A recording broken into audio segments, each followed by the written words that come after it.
हजरत खदीजा के तिजारती काफले इतने ज्यादा होते थे कि जब वो काफले चलते थे तो ये एक वाकया बन जाता था। तकरीबन 100 के करीब जो है ऊंट जो है वो रवाना होते थे। यमन, इराक, हबशा में ये काफले रवाना होते थे। तो एक समा होता था उस वक्त, यानी कि इससे हमें ये पता चलता है कि हजरत खदीजा रजी अल्लाह अन्हा का कारोबार जो है कितना वसी कारोबार था। और एक सिंगल लेडी, एक इस्लाम की पहली बिजनेस वुमेन जिसने ये सारा मैनेजमेंट सिस्टम, अपना स्टाफ, अपने जो भी उनके नुमाइंदे थे और प्रॉपर एक सिस्टम को संभाला हुआ था। और इनके बिजनेस का स्केल इतना ज़्यादा था कि अरब के बहुत से ज़्यादातर जो ताजरों का दारोमदार इन्हीं पर ही होता था। इनके बगैर वो कारोबार करने के काबिल नहीं थे। और एक वक्त ऐसा आया कि मक्का के बहुत से ताजरों ने आपके साथ कारोबार करने को तरजीह दी, क्योंकि आप जो भी कारोबार करती थी वो कारोबार जो है वो मुनाफे बख्श होता था। जब शाम और यमन के दरमियान जंग छिड़ चुकी थी और कुरैश के बहुत से कबीलों ने, काफिलों ने अपना जो है वो माल रोक लिया, क्योंकि हर तरफ हालात संगीन थे, बहुत से जो है रास्तों में बहुत सी मुश्किलात थी। इसकी वजह से उन्होंने अपना जो माल है वो रोक लिया। लेकिन उस वक्त हजरत खदीजा ने एक बहुत ही स्मार्ट मूव लिया। उन्होंने एक ऐसी, उनके अंदर क्योंकि एक रिस्क टेकिंग एबिलिटीज भी बेशुमार थी, उन्होंने उस वक्त क्या किया कि मार्केट को स्टडी किया, मार्केट का एनालिसिस किया कि मक्का की मार्केट में इस वक्त कपड़े और इत्र की किल्लत थी। तो इस किल्लत को देखते हुए और इस एनालिसिस को देखते हुए उन्होंने एक ऐसा स्मार्ट मूव लिया कि उन्होंने अपने काफले नहीं रोके। एक छोटा काफला उन्होंने यमन की तरफ रवाना कर दिया। और वो काफला जब यमन पहुंचा तो क्योंकि हर तरफ जो है वो गहमा गहमी थी, परेशानी थी, क्योंकि एक जंग छिड़ चुकी थी यमन और शाम के दरमियान, तिजारती जंग थी, इसकी वजह से हर चीज़ रुक चुकी थी।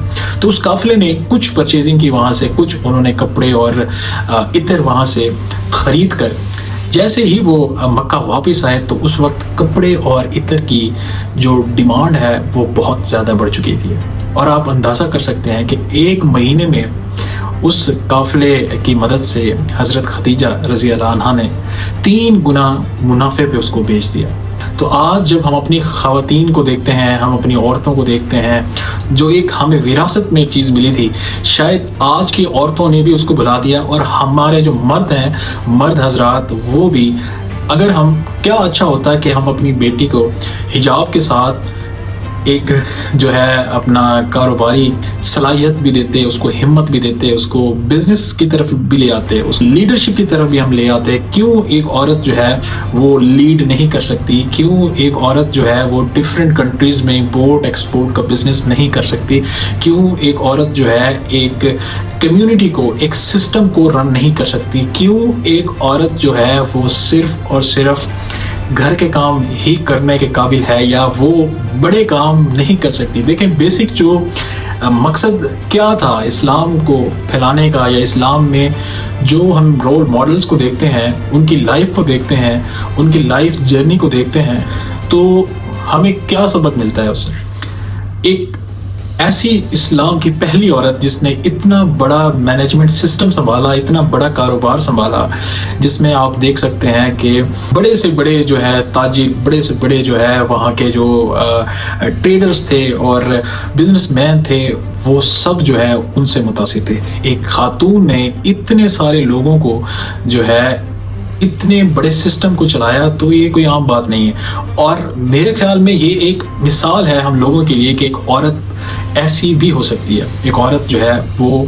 डिफरेंट मुल्कों में जो है ट्रेड कर सकती है, वो लीड कर सकती है, और मर्दों से बढ़कर जो है उसके अंदर ऐसी सलाहियत अल्लाह ताला ने रखी है कि वो अपना जो कंट्रीब्यूशन है वो कर सकती है। तो हज़रत खदीजा मक्का की पहली खातून थी जिन्होंने ट्रेड डेलीगेशंस को अपना माल ऑन कमीशन पर दिया। इन्होंने बार्टर सिस्टम के साथ कैश ट्रेड को भी मुतारिफ करवाया, और इनका बिजनेस सालाना कई हज़ार दिनार जो है वो मुनाफा कमाता था, जो आज के लिहाज से करोड़ों रुपए बनते हैं। आज अगर हमारे यहाँ कोई खातून, कोई लड़की बिजनेस शुरू करना चाहती है तो हमारे वालिदैन उसको रोकते हैं, हमारे वालिदैन उसको ये कहते हुए नजर आते हैं कि तुम ये नहीं कर सकती, ये मर्दों के काम है। उसको ये कहकर रोक दिया जाता है कि औरतें जो है वो मर्दों से بات نہیں کر سکتی ہیں. ہمارا اسلام اس چیز کی اجازت نہیں دیتا.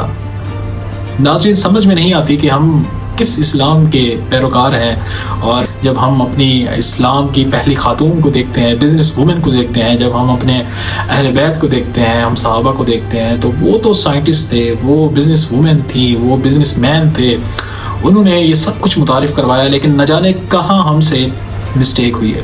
اپنی سوچ کو ہم اسلام کا نام دے کے بیٹھ گئے، اور بہت سے ایسے بچوں کے ساتھ ہم نے زیادتی کی، بہت سے ہم نے ایسے بیٹیوں کے ساتھ، بہت سی ایسی خواتین کے ساتھ ہم زیادتی کر بیٹھے ہیں، کیونکہ ہم اسلام کو فالو کرتے ہیں اور اسلام میں یہ چیز پریکٹیکلی کر کے دکھائی گئی ہے.